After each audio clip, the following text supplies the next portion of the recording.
찬양하시겠습니다.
아멘. 88장 한 번 더 찬양하시겠습니다.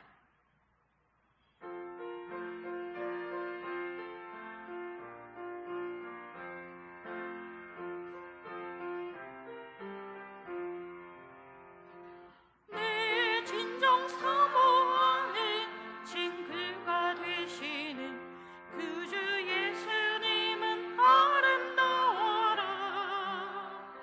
산 밑에 백합화요 빛나는 새벽별 주님 형어 날기 아주 없도다. 내 맘이 아플 적에 큰 위로 되시며 나 외로울 때 좋은 친구라. 주는 저 산 밑에 백합 빛나는 새벽별 이 땅 위에 비길 것이 없도다. 내 맘의 모든 염려 이 세상 불악도 주님 항상 같이 하여 주시고 시험을 당할 때에 악마의 계교리 즉시 물리치사 나를 지키네. 온 세상 날 보려고 주 예수 안 버려 끝까지 나를 돌아보시니.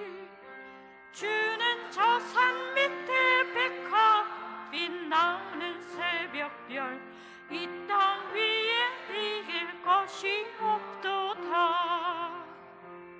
내 마음을 다하여서 주님을 따르면 길이 길이 나를 사랑하리니.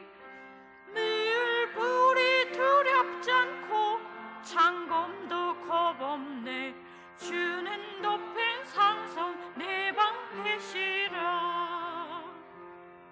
내 영혼 먹이시는 그 은혜 누리고 나치 주를 뵙길 원하네. 주는 저 산 밑에 백합 빛나는 새벽 별 이 땅 위에 비길 것이 없도다.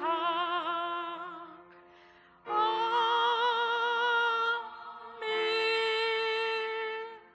기도하시겠습니다.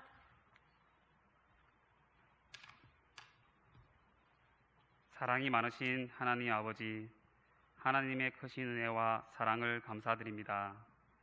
오늘 거룩한 성의를 허락하시고 하나님을 사랑하는 자녀들을 주님의 귀한 전에 부르셔서 감사와 찬양 기도로 하나님께 영광 돌리게 하심을 감사드립니다.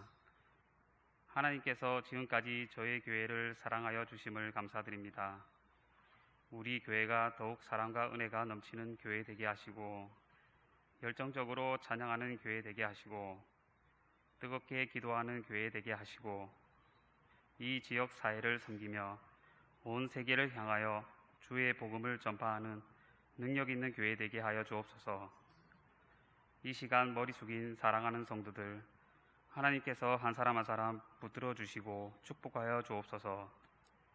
이 세상을 살아갈 때 말씀과 기도와 하나님이 주시는 능력으로 승리의 삶을 살게 하여 주옵소서.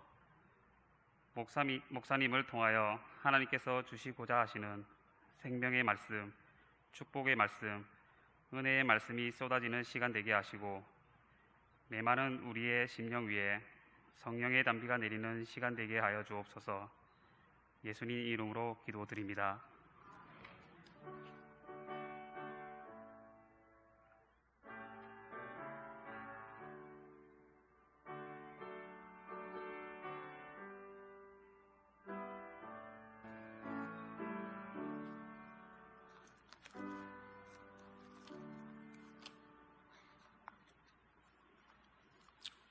하나님의 말씀은 마태복음 3장 16절부터 17절까지 말씀입니다.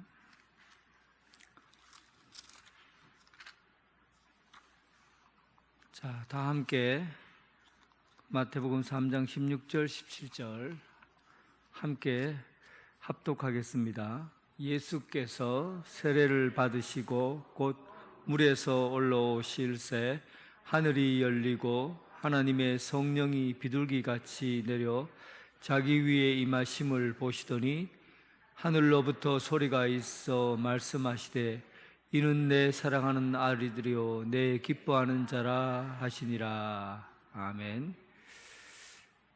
예, 오늘은 삼위일체 신론에 관해서 말씀을 나누고자 합니다.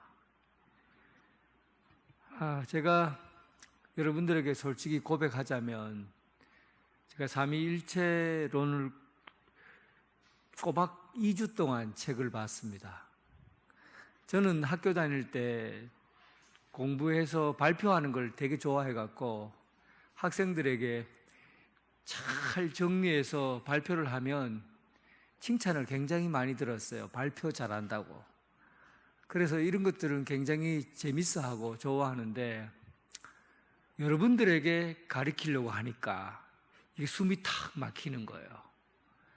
왜냐하면 신학교에서는 어려운 말들을 그냥 쓰면 되거든요. 알든 모르든지 간에 학문적인 용어니까 쓰면은 그냥 그걸 자기들이 찾아서 보고 이렇게 하면서 이해를 하는데 이제 여러분들은 신학을 전문적으로 하신 분도 아니고 그리고 철학을 공부하신 분도 아니고 학문적으로 공부를 전문적으로 하신 분들이 아니거든요.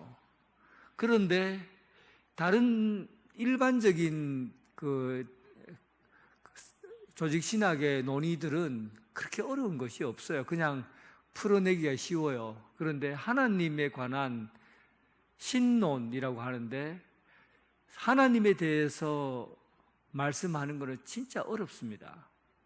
어려운 정도가 아니라 제만 어려운 것이 아니라 어떤 신학자들은 이 삼위일체론에 딱 부딪혀서는 뭐라고 얘기하냐면 삼위일체에 대해서는 알려고 하지 마라. 공부하려고 하지 마라. 공부하려고 해도 모른다. 알 수가 없다. 하나님에 대해서 우리 인간의 힘으로 아는 것은 신비다. 그래서 너무 알려고 하지 마라. 모른다고 하는 게 정답이다 할 정도로 어려워요. 이것이 대신학자가 루이스 볼코프라는 복음주의 신학자가 한 얘기거든요.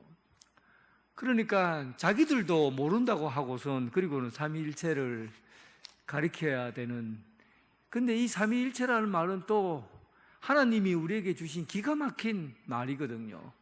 세상에 이 언어를 발견해냈다는 것 자체가 신비예요. 하나님에 대해서 삼위일체 하나님이다라고 발견해 놓은 것 자체가 신비고, 또 그것을 하나님이 가르쳐줬다 이렇게 말할 정도입니다. 그만큼 어려운 이야기이면서도 또 몰라서는 안 되는 이야기, 이 삼위일체예요. 그러니까 제가 여러분들에게 혹시 좀 어렵게 가르치고 버벅버벅거리더라도 이해하시기 바랍니다. 이게 조금 인간의 힘으로 알 수 없는 영역에 대한 이야기니까 여러분들도 그냥 어느 정도 선에서 이제 듣고, 이제 성경에서 이야기하는 것 정도, 그리고 내가 경험하는 삼위일체 하나님에 대해서 내가 익히기 한다면, 경험적인 언어로 익히면 여러분들에게 도움이 될 거라고 생각합니다. 왜 제가 이 철학적인 언어라고 한다든지 법률적인 언어라고 말하지 않느냐 하면, 사실은 이 삼위일체라는 신론은 철학적인 언어로 되어 있고 법률적인 언어로 되어 있거든요. 그러니까 이 법률적인 언어나 철학적인 언어는 굉장히 전문적인 언어이기 때문에 이것을 이해하는 것은 인간의 굉장히 보편적으로 이해하기는 어려워요. 그래서 여러분들이 일상에서 경험하는 언어들로 이 삼위일체를 이해했으면 좋겠다 합니다. 초대교회에서도 대부분의 삼위일체는 세례받을 때 삼위일체에 대해서 경험하고요. 그리고 예배 시간에 축도할 때 삼위일체를 경험합니다. 우리를 지극히 우리를 사랑하시는 예수 그리스도의 은혜와 하나님 아버지 독생자 예수 그리스도를 우리에게 보내신 하나님 아버지의 극진하신 사랑과 성령님의 교통, 감화, 역사하심이 매번 경험하잖아요. 삼위일체 하나님이 예배 시간에 경험되어지고, 또 삶 가운데, 이 신앙생활 가운데 특히 경험되어지는 언어이기 때문에 여러분들이 이 삼위일체에 대해서 철학적으로 이해한다든지 뭐 수준 높은 어떤 방편을 가지고 이해하기보다는 경험적인 언어로 받아들였으면 좋겠다, 그런 생각을 합니다. 머리 아프죠? 벌써부터 머리 아프죠? 목사님이 이제 뭘 얘기하려고 하나 할 겁니다. 자, 일단은 그래도 기왕에 했으니까 제가 한번 해보겠습니다. 제가 2주 동안 공부했다니까요. 여러분들에게 쉽게 가르치려고. 자, 일단 웨스트민스터 요리문답에 나온 문제가 뭐냐? 하나님의 신격에 몇 위가 있습니까? 하나님의 신격에 몇 위가 있습니까? 한번 첫 번부터 숨이 턱 막혀요. 하나님의 신격이라는 게 뭔가, 또 위가 뭔가, 아래 위 이걸 뜻하는 건가, 자리를 뜻하는 건가, 존재를 뜻하는 건가, 벌써부터 아마 헷갈려요. 하나님의 답을 봅시다. 같이 읽어보십니다. 답 시작. 하나님의 신격에 삼위가 계시니 성부와 성자와 성령이신데 이 삼위는 한 하나님이시고 본질에 있어서 같고 권능과 영광에 있어 동등하십니다. 이게 삼위일체라고 그러는 거예요. 성부, 성자와 성령 삼위가 계신데 한 하나님, 본체에 있어서, 본질에 있어서는 한 존재로 본질을 하나로 공유하고 있다. 성부, 성자, 성령 삼위가 있는데, 이 위격이라는 말은 법률적인 용어예요. 법률적인 용어로서 뭐라고 설명하느냐면, 제가 설명할 테니까 한번 이해되는지 한번 보세요. 법률적인 용어로 위격이라는 말은 페르조나라는 말을 쓰는데, 이 페르조나라는 말은 실제로 가면이라는 말로도 사용되지만은 또 바깥에서 주어지는 실존, 존재를 의미합니다. 바깥에서 바라보는 실존. 와, 이해됩니까? 100번 읽어도 이해 안 됩니다. 바깥에서 들려지는 실존. 이 세 가지고, 그리고 한 가지 본체로 동일하게 하나로 되어지는 실존. 모든 본체가 영원하시고 무한하시고 변함이 없으시는 그런 본질적인 본체가 하나인 것을 삼위일체다라고 말합니다. 여기까지도 아마 어려울 거예요. 그냥 갑니다. 일단은 그냥 쭉 가면서 설명해 드릴게요. 그런데 왜 이 삼위일체를 구체적으로 이 어려운 말들을 해야 되느냐 하는데 문제가 있어요. 왜 삼위일체라는 얘기를 안 하고 그냥 하나님, 성부 하나님, 성자 예수 그리스도, 성령 하나님 이렇게 그냥 알고 살면 되지, 구태여 삼위일체라는 말을 해야 됩니까? 지금 여러분들은 이 부분이 심각합니까? 심각 안 합니까? 솔직하게 이 부분 때문에 심각해 본 적이 있습니까? 심각하다면 이 정도는 돼야 심각해요. 초대교회 얘기를 해드릴게요. 일단은 유대인들은 유일신론을 믿습니다. 하나님은 유일하시니, 아주 유일신론이거든요. 이스라엘 땅의 고대 근동에는 다신론이에요. 신들이 많아요.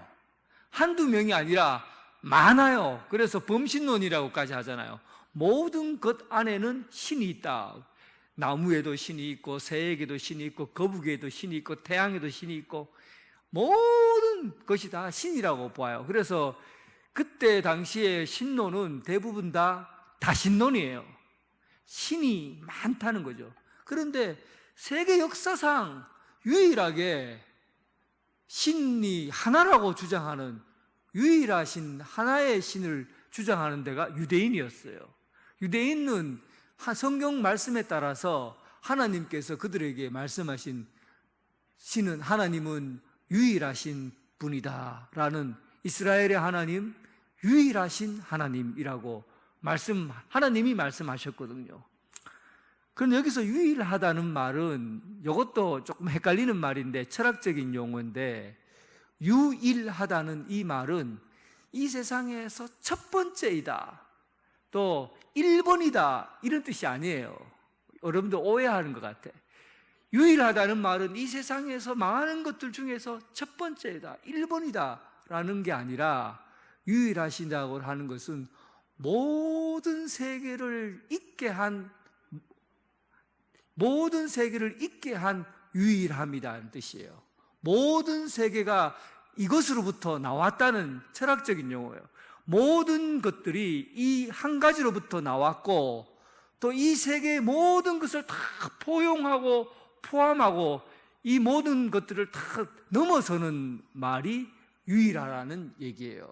그러니까 하나님은 유일하시다고 할 때 이 세상의 신들 중에서 첫 번째다, 아니면 제일 먼저다라는, 신을 낳게 한 제일 먼저다라는 뜻이 아니라 이 세상의 근원이고, 이 세상에서부터 모든 것이 다 나왔고, 그리고 모든 것을 포괄할 수 있는 신이 바로 유일하다라는 뜻입니다. 그래서 하나님을 유일하신 하나님이라고 본 거거든요. 그런데 이 사람들이 주장하는 이 유일신론은, 하나님이 여기 또 태양이 하나님이다, 달이 하나님이다 이렇게 하면 우상숭배로 보고 신성모독이라로 보고, 그런 일들을 하는 사람을 돌로 쳐 죽입니다. 이스라엘의 법이에요. 하나님을, 신인 또 다른 신을 주장하면 하나님 외에 또 다른 하나님이 있기 때문에 그건 신성모독, 또 우상숭배로 본 겁니다. 당장에 돌로 쳐 죽여요. 이게 유대인들이 가지고 있는 신관이에요. 유일신. 기독교도 유일신관을 가지고 있습니다. 기독교도 유일신관가요. 유대교도 유일신관이고, 기독교도 유일신간을 가지고 있어요. 그런데 이게 어디에서 문제가 생겼냐 하면 초대교회에서 부딪히기 시작한 거예요. 초대교회 예수님을 이 사람들이 다 믿고 보니까, 제자들이 예수님을 믿고 보니까 예수님이 누구냐라고 막 제자들에게 예수님 물었잖아요. 그러니까 어떤 사람들은 예수님을 선지자다, 랍비다라고 얘기하는데, 그때 베드로라는 그 멍청했던 사람이 세상에 이런 놀라운 이야기를 해요. 예수는 그리스도시요 하나님의 아들입니다. 이거는 천지개벽할 이야기죠. 하나님이라고 말한 거예요, 예수님을. 유대인인 베드로가. 이 베드로 입장에서는 예수님을 만나고 보니까 예수님이 하나님인 것을 안 거예요. 깨달은 거예요. 그러다 보니 이제 이 부분을 가지고 살려고 하면 유대인들과 함께 전쟁이 일어나게 되는 거죠. 베드로, 예수님이 하나님이라고 그러면, 예수님이 하나님의 아들이라고 그러면, 하나님의 아들이면 신이네? 그러면 신이, 우리는 유일하신 하나님, 야훼 하나님을 믿고 있는데, 그럼 예수님도 신이면 이신이잖아, 이신. 신이 둘이잖아. 이렇게 되니까 이 초대교회에 예수님에 대한 이야기를 하게 되면, 그러면 예수님이 하나님의 아들이란 말이가, 또 하나의 신이란 말이가, 그러면 유대인 입장에서는 어떻게 됩니까? 우상숭배예요. 신성모독이에요. 하나님을 모독하게 되는 거예요. 그러니까 벌떼처럼 일어나서, 그때 사울이었던 그 바울이 막 예수 믿는 사람을, 하나님을 모독했다고 해서 예수 믿는 사람을 다 잡아들였던 이유가, 스데반을 돌로 쳐 죽이고 했던 이유가 바로 예수님을 하나님이라고 믿었기 때문에 그런 거예요. 그냥 메시아, 그냥 예언자다, 이 세상에서 태어난 그냥 이 육신의 몸을 태어난 인간인데, 인간 중에서도 아주 뛰어난 사람이다라고 말했으면은 부딪히지 않았죠. 그러면 예수님이 받아들이기가 훨씬 쉬웠어요. 그런데 예수님을 신이라고 해버리니까 얘기가 달라지게 된 거예요.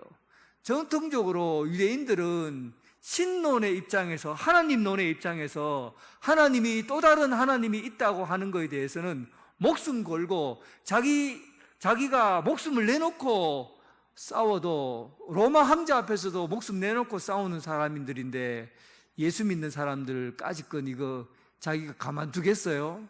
그러니까 막 초대교회가 예수님이 신이라는 이 이야기 때문에 결국은 부딪히게 된 겁니다. 그러나 이 초대교회 신자들은 알았거든요. 뭘 알았느냐 하면, 예수님이 신이면서도 하나님과 하나라는 사실을 안 거예요. 왜 그걸 알 수 있어요? 어떻게 알았을까요? 예수님이 말했거든요. 예수님이 나는 하나님은 내 아버지시다. 그리고는 또 뭐라 그러냐면, 하나님과 나는 하나다. 나는 아버지에게 붙어 있다. 하나님과 나는 하나다. 그러니까 그때 당시에 기독교인들은 이게 뭔지는 모르겠지만은 하나님이, 성령론은 나중에요. 성령에 대해서는 나중에 취급하고, 일단은 성자 예수 그리스도만 볼 때 이런 거예요. 하나님과 예수님은 아들 관계이고 떨어져 있는 것 같지만은 둘이는 하나다. 둘이면서 하나이고 하나이면서도 둘이다. 이런 논리를 갖게 된 거예요. 이게 뭔지는 몰라. 신비스러운 거죠. 그렇게 이런 의식을 가지고 있다 보니까 이제 이게 싸움이 본격적으로 일어나게 되는 게 언제부터냐 하면, 초기 1세기부터 3세기, 예수님이 죽고 난 100년부터 한 300년 사이에 이 문제가 심각해지기 시작한 겁니다. 이 중에서 천재라고 말하는, 여기 보면 아리우스라는 사람이 이 성자 종속설에 대해서 말하기 시작한 거죠. 그러니까 하나님, 예수님이 태어났다고 보는 겁니다. 하나님이 예수로부터 태어났는데 태어난 시기가 언제냐 하면 육신의 몸을 입고 이 땅에 오신 그 시기가 하나님으로부터 태어났던 그 시기가 이미 하나님이부터 태어난 시기가 있다라고 말하는 거죠. 시기가 있다고 말하는 겁니다. 이게 여러분 간단한 문제가 아닙니다. 그래서 일단은 하나님으로부터 예수님께서 태어났고 또 성자에게서 성령이 영이라든지 이런 기라든지 이런 것으로 또 태어났고, 그래서 결국은 하나님은 한 하나님이다. 하나님으로부터 다 태어나서 종속되어 있다고 보는 겁니다. 그 성부 하나님 아래 계급에 있는 사람이 예수고 예수 그리스도 아래 계급에 있는 사람이 성령이고, 그러나 이것이 다 성부 하나님에게 종속되어 있다고 보는 거예요. 그래서 이것을 성자 종속설이라고 하는데 이단이에요.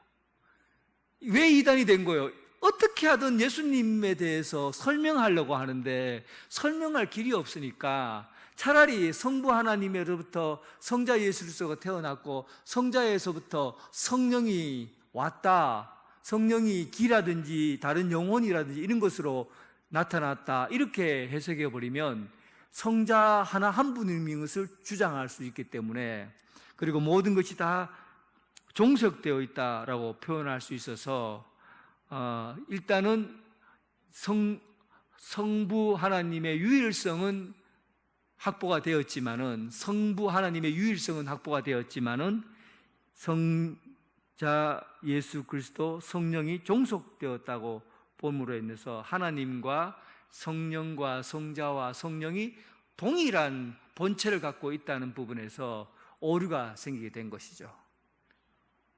두 번째 오류가, 그냥 이건 여러분, 이게 종속설은 오류예요. 이단이 나중에 이단으로 돼요. 아리우스는 이단이라고 그럽니다.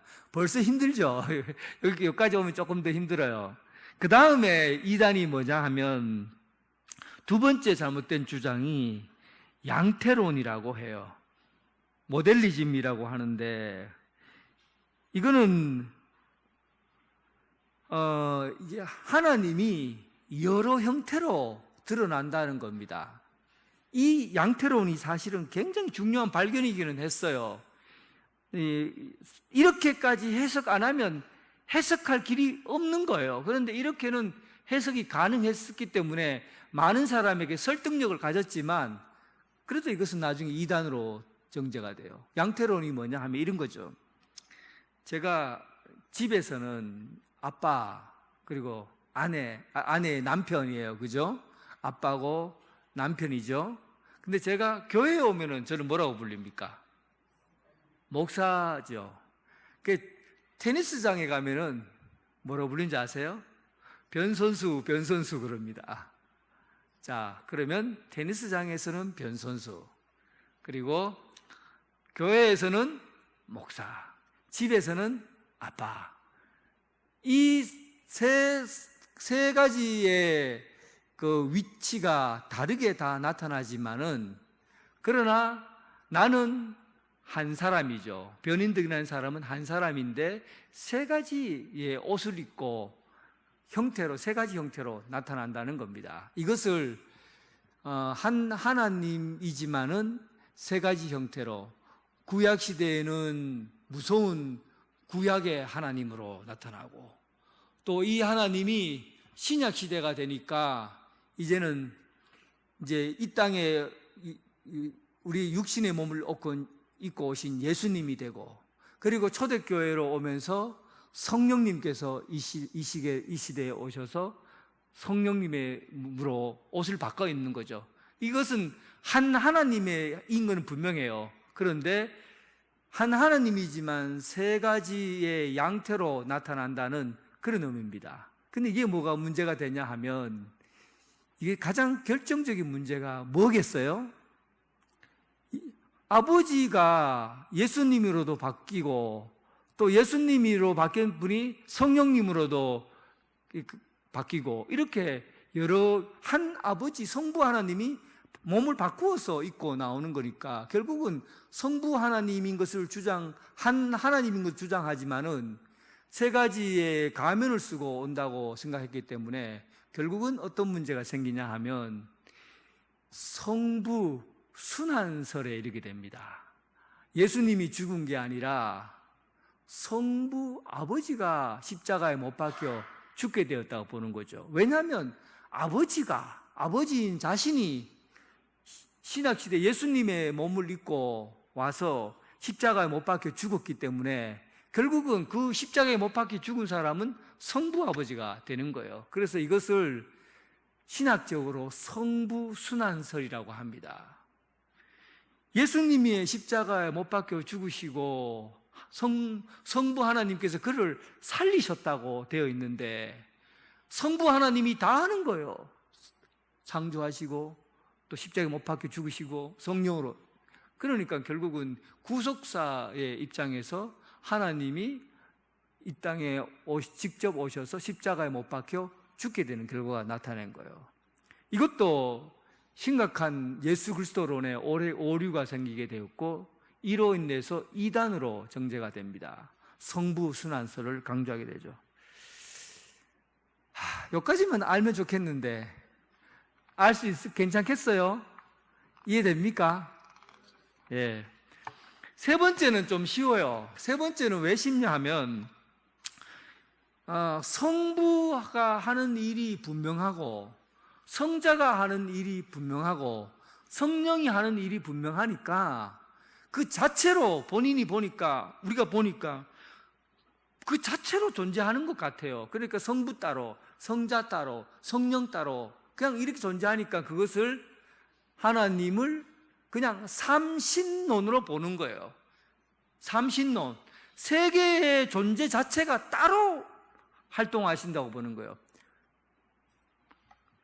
이거는 진짜 편하게 해석하면 되는 일이지만 그런데 하나님과 성부, 성자, 성령이 함께 공유하고 있는 본체에 대한 설명은 전혀 할 수가 없어요. 이것은 위일신론에 대해서 적극적으로 우상숭배라고 말할 수 있고 성부, 성자, 성령의 신이 따로 실존적으로 존재한다는 주장은 하나가 아니고 따로만 존재가 한다는 것은 삼신론을 주장하기 때문에 그때 당시 다신론의 입장과 동일하게 된 것이고 하나님은 유일하시다라는 신론과는 전혀 입장을 달리하는 것입니다. 그래서 이 삼신론은 당연히 이단으로 정죄받을 수밖에 없었던 것이죠. 그래서 이 문제를 이제는 해결해야 돼요. 세 분이 따로 활동하시고 따로 존재하지만은 따로 떨어져 있지 않고 하나로 일체되어 있다. 그 본체를 공유하고 있다. 그러면서 세 분의 형태로 남아 있으면서 한 분의 본체를 공유하고 있는 이것이 도대체 무엇일까? 도대체 이게 뭘까? 하고 고민하다가 이거 나오는가? 나중에 나오겠네. 예. 기왕에 나왔으니까 얘기해야 되겠네. 여기 고민하다가 터툴리안이라는 사람이 이 부분을 발견하게 돼요. 그때 당시 터툴리안은 어떤 사람이냐 하면 우리는 잘 모르죠. 그 교부인데 옛날에는 그리스를 중심으로 해서 철학이 발전했어요. 그래서 그리스 로마에 관련된 법률과 그리스 철학과 로마에서 일어나는 학문이 세계적으로 이제 영향을 많이 끼쳤거든요. 그래서 초창기에는 그리스 로마 철학이 기독교에 영향을 굉장히 많이 미쳤습니다. 그런데 이 상권이 북아프리카 쪽으로 바뀌어져요.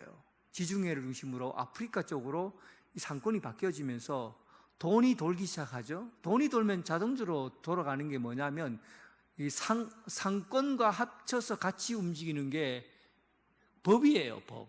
누가 더 이권을 주느냐, 이권을 빼앗느냐, 이런 문제 때문에 법이 굉장히 발전하게 돼요. 그때 당시에 철학보다도 훨씬 더 발전한 게 법이요, 법. 변호사들. 그 변호사들은 수사학을 공부해서 말 잘하는 방법들을 익혔고, 그리고 그 법률적인 부분에서 공부를 많이 해서 이 법률을 통해서 이 북아프리카의 상업을 발전시켜 온 거죠. 그때 당시에 그 유명한 신학자들이 나오는데 그 중에 하나가 어거스틴이라는 사람, 우리 기독교에서 신학의 아버지라고 하는 어거스틴이라는 사람이 북아프리카 출신이에요. 그리고 이 터툴리아이라는 이 교부가 변호사로서 돈을 많이 벌다가 하나님 예수 그리스도를 믿고 이제 신학을 공부하면서 이 법률가이면서 변호사인 이 사람이 삼위일체를 발견하게 된 거죠. 이래서 이 터툴리아라는 사람의 이름이 세계적으로 유명한 사람이 된 거예요. 지금까지는 분명히 셋이면서 한 사람이고 한 사람이면서 셋인 이 부분을 어떻게 설명해야 되는가, 철학적인 용어를 빌려와도 답을 찾을 수 없고 어떤 언어를 가지고 와도 이 문제를 해결할 길이 없었거든요. 그런데 이 터툴리아라는 사람이 변호사거든요. 그러니까 이 변호사인 이 사람이 이 하나님은 셋이라는 위격을 갖고 계시면서 하나의 본체를 가지고 있다라는 그 말을 법률적인 용어에서 찾아내기 시작한 거예요. 그래서 이 위격이라는 말은 영어로 페르소나라는 말을 쓰거든요. 페르소나는 실제로 가면이라는 뜻이에요. 가면. 그러니까 아까 말했는 양태론하고 비슷한 의미는 있지만, 그러나 이 양태론을 빠지면 안 되고, 그래도 그냥 그런 용어를 쓰기 위해서 사용했던 거예요. 그러니까 하나님께서는 이제 새 위격이 계신 분인데, 이 새 위격은 바로 이제 법률적인 용어로 그 사람이 가지고 있는 세 가지의 형태로 존재한다는 거죠. 세 가지 형태로 존재하는데 이 세 가지 형태는 하나의 본체를 공유하고 있다는 겁니다. 하나의 본체, 하나님의 본질적인 공유하고 있는 게 뭐예요? 하나님은 영원하신 하나님, 하나님은 불변하신 하나님, 하나님은 모든 것을 다 알고 계신 하나님, 그런 전능하신 하나님, 이런 하나님의 본질적인 본체를 하나로 공유하면서 하나님의 일에 있어서는 세 가지 사역을 그 본체 자체로, 실제 자체로 그 일을 감당하고 있다는 거예요. 그래서 하나님은 세 가지 위격을 가지고 계시면서 하나의 본체를 공유하고 있다. 그래서 삼위일체라고 터툴리아라는 사람이 처음으로 공포하게 된 겁니다. 이 이야기를 듣고 사람들이 기가 막히다, 세상에 이런 용어를 어떻게 발견하게 되었느냐 하고, 그때부터 삼위일체라는 신학이 정식으로 이제 우리 기독교 교회의 신관으로 자리 잡게 된 겁니다. 하나님은 유일하신 유일신관이면서 삼위일체 신관을 갖게 된 것이죠. 자, 성경에 나온 이제 뭐 이런 철학적인 변호사적인 얘기 다 때려치우고 성경에 나온 이야기를 한번 봅시다. 성경에서는 삼위일체를 어떻게 설명하고 있는지 보면 정확하게 알 수 있을 것 같아요. 일단 창세기 1장 26절 한번 찾아보겠습니다. 창세기 1장 26절.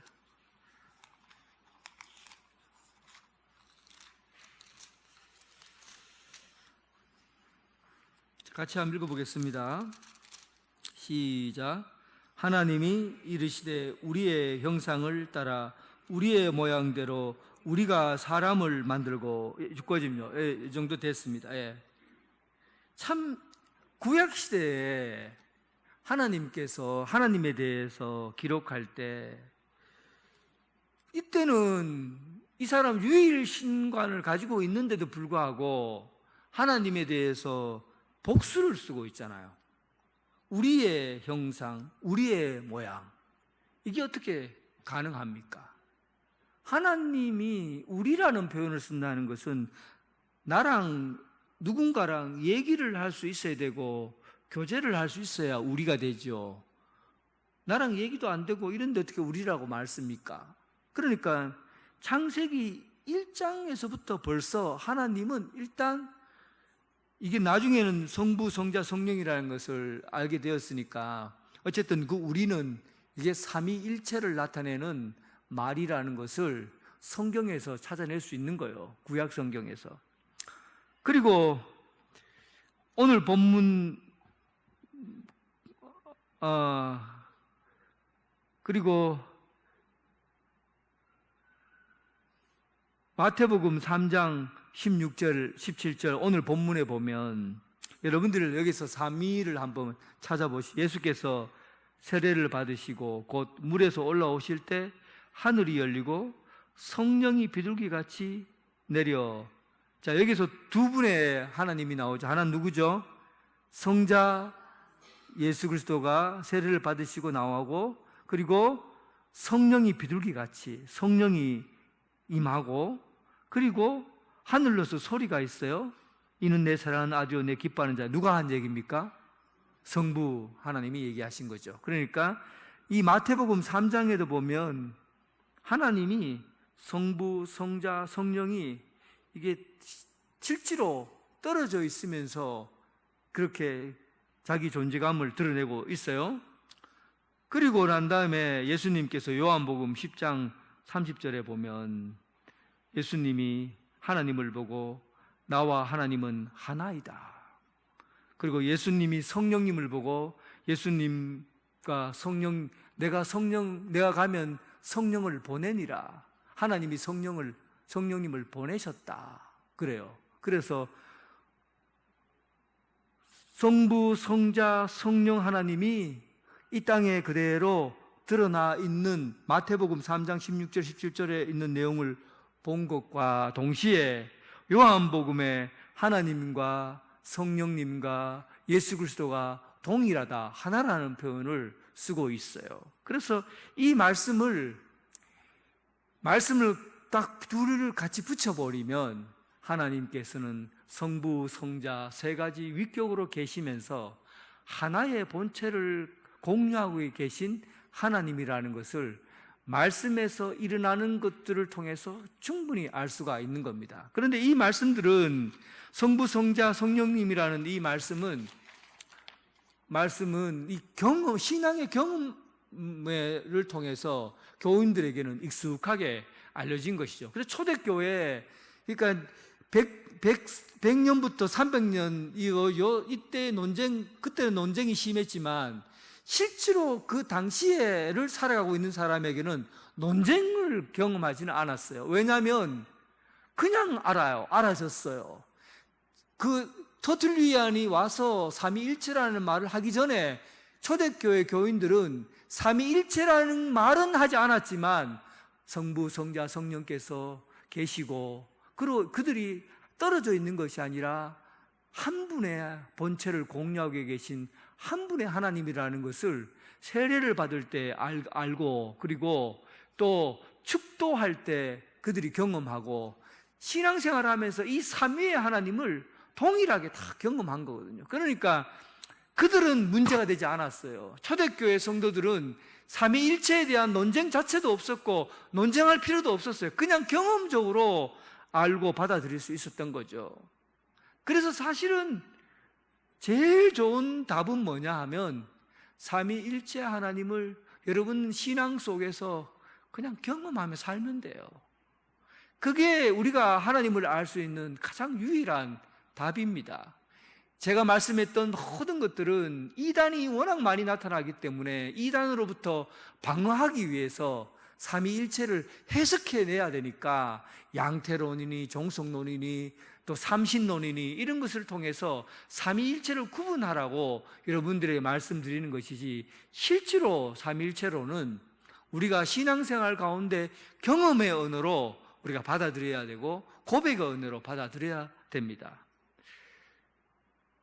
성부, 성자, 성령에 대한 이 이야기를 몇 세기 지나서 교인들에게 하려니까 교인들이 알아듣지를 못하는 거예요.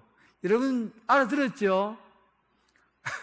그때 당시에는 못 알아먹는 거예요. 그러니까 이 사람들이 설명한 게 뭐냐면 이 스테인글라스 있죠. 창문에다가 그림을 그려놨어요. 오늘 보여준 그림이에요. 오늘 여기 그림 보세요. 그림 하나밖에 없으니까 이 그림을 창문에다가 달아놨고 삼위일체 하나님을 설명한 겁니다. 아무리 얘기해도 이해가 안 되고 아무리 말해도 우리가 가지고 있는 상식으로는 이해가 안 되니까 그림을 보여준 거예요. 중간에 삼각형이 있고 원이 큰 게 있고 사람 애기 모양 같은 모양이 세 가지가 있죠. 그죠? 그러니까 이 원 안에 성부, 성자, 성령의 모습을 인간의 형상을 빗대어서 상징적으로 그려놓은 거예요. 그런데 삼각형으로 교묘하게 해서 정확한 크기와 1.1렉도 틀리지 않을 만큼 정확하게 크기를 규정해 놨어요.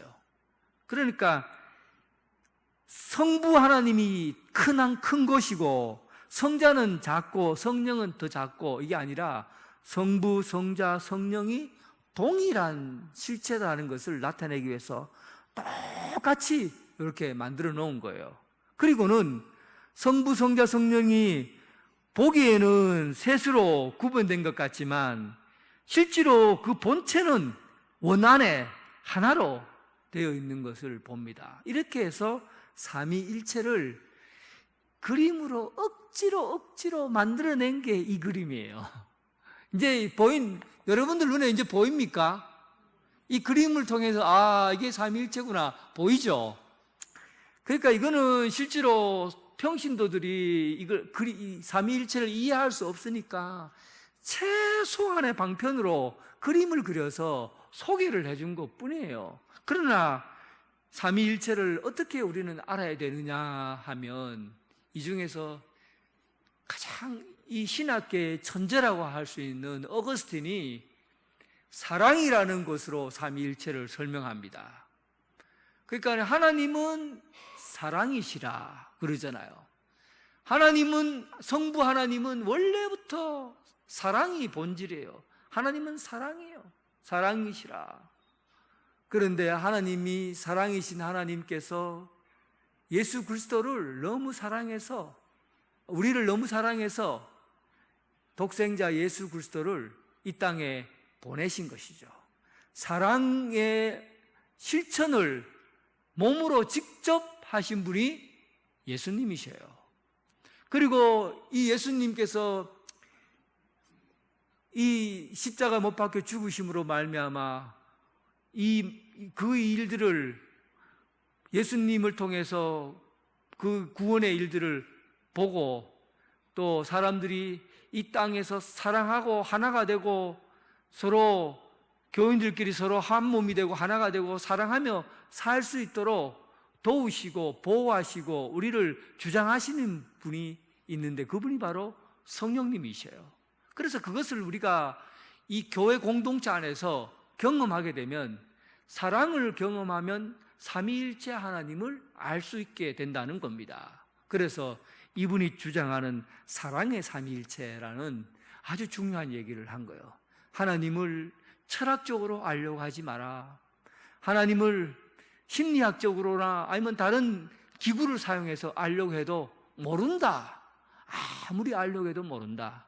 하나님이 사랑이시기 때문에 사랑을 경험을 한다면 그 사랑하시는 하나님을 통해서 삼위일체를 알게 될 거라는 겁니다. 여러분 하나님을 사랑하십니까? 하나님을 사랑하십니까? 그러면 하나님이 삼위일체로 사랑하셔서 이 땅을 움직여 가신다는 것을 알 수가 있을 겁니다. 또 두 번째, 최근 들어서 삼위일체에 대해서 철학적으로도 알려고 하지 마라, 경험적으로 심리학적으로도 알려 하지 마라, 그림 같은 걸 이런 걸 통해서도 알려고 하지 마라. 실제로 하나님을 알려면 경세적 삼위일체, 하나님께서 이 세상을 구원하시려고 하실 때 활동하셨던 구원론적인 입장에서 하나님을 보면 삼위일체 하나님을 알 수 있다는 거예요. 성부 하나님은 어떤 일을 하셨죠? 구원을 계획하시는 거예요. 태초부터 이 세상을 어떻게 구원해 가실까 하고 먼 그림을 그리면서 계획하시고 작정하시고 선택하시는 일들을 누가 하셨어요? 성부 하나님이 하신 거죠. 성자 예수 그리스도는 이 땅에 구원 사역을 이루기 위해서 이 땅에 내려오셔서 자기 몸을 위해서 십자가 못 박혀 죽으시고 그리고 희생하시고 하셨던 그 성자 예수 그리스도에 대한 이 땅에 오셔서 활동하시고 살아가셨던 그 성자 예수 그리스도, 그리고 이 세상 사람들을 땅 끝까지 이런 일들을 위해서 구원하기 위해서 성령 하나님을 보내셔서 성령의 권능으로 복음이 전파되고 사람의 말을 움직이고 마음을 움직이고, 그래서 성령님께서 이 세상을 구원하시기 위해서 활동하시고 움직이시는 그 일들을 하나의 구원의 입장에서 하나가 되어 이 세상을 움직이시는 하나님, 삼위일체 하나님, 이걸 경세적 삼위일체라고 그래요. 그래서 구원론적인 입장에서 삼위일체를 바라보든지 아니면 사랑이라는 그 거대한 태도를 가지고 하나님을 보든지 이렇게 하면 삼위일체 하나님을 경험할 수 있게 된다, 그런 뜻입니다. 저는 마지막 이 말씀이 여러분들에게 좀 귀에 담겨질 말씀이라고 생각해요. 여러분들은 이걸 뭐 철학적으로 이해할 필요가 없습니다. 해도 안 되고 한계가 있어요. 과학적으로 발견해내려고 할 필요도 없어요. 우리가 믿고 고백하는 하나님을 내 신앙의 삶 가운데 사랑하며 살면 삼위일체 하나님을 만나게 될 것이고, 또 구원의 사역에 동참하면 삼위일체 하나님을 경험하게 될 것입니다. 그래서 사랑하며 또 이 세상을 구원하는 그 사역, 사명을 감당하면서 삼위일체 하나님을 통해 역사하시는 하나님의 일을 여러분들도 동일하게 경험할 수 있기를 주님의 이름으로 축원합니다.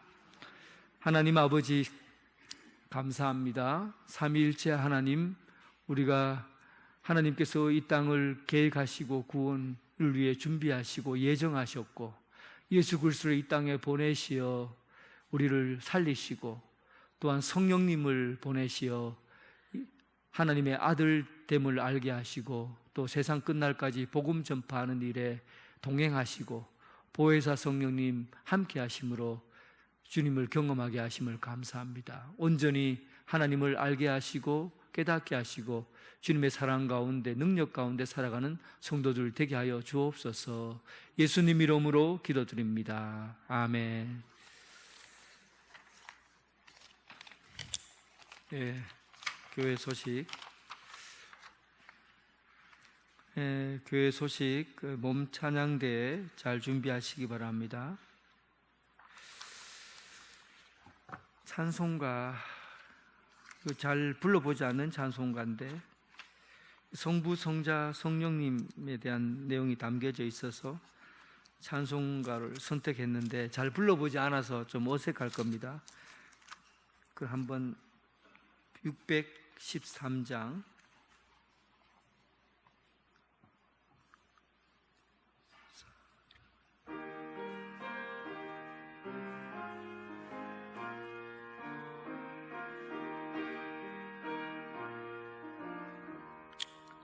사랑의 주 하나님, 우리 삶을 주관하시니 말씀으로 우리에게 영원 천국 알게 하소서.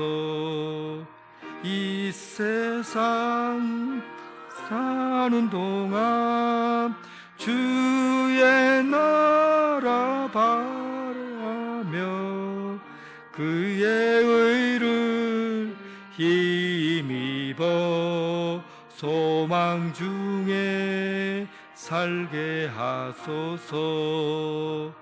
은혜 주 예수님 십자가의 공로지에 구원받은 이 영혼을 기쁨으로 받아주소서. 이 세상 사는 동안 주의 나라 바라며 그의 의를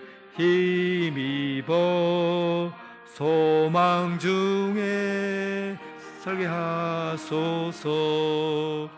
위로의 주 성령님 영생으로 인도하시니 하늘나라 평강으로 풍족하게 채워주소서.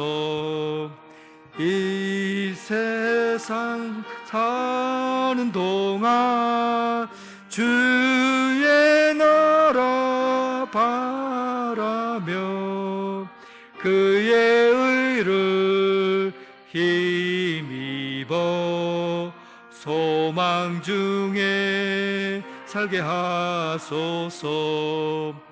우리 곁을 떠나서 주님 품에 먼저 안기운 주의 성도 우리 모두 주 영광 합니다. 이 세상 사는 동안 주의 나라 바라며 그의 의를 힘입어 소망 중에 살게 하소서. 아멘. 이제는 예수 그리스도의 은혜와 극진하신 하나님의 사랑과 성령님의 교통 감화 역사하심이 성부 성자 성령 하나의 심이 새 위격으로 계시며 한 분 본체를 공유하고 계신 삼위일체 하나님인 것을 하나님의 사랑으로 또 구원으로 경험하길 원하는 오늘 이 자리에 함께한 사랑하는 성도들과 각 가정에서 예배드리는 성도들 위해 지금부터 영원토록 함께 하시기를 간절히 축원하옵나이다. 아멘.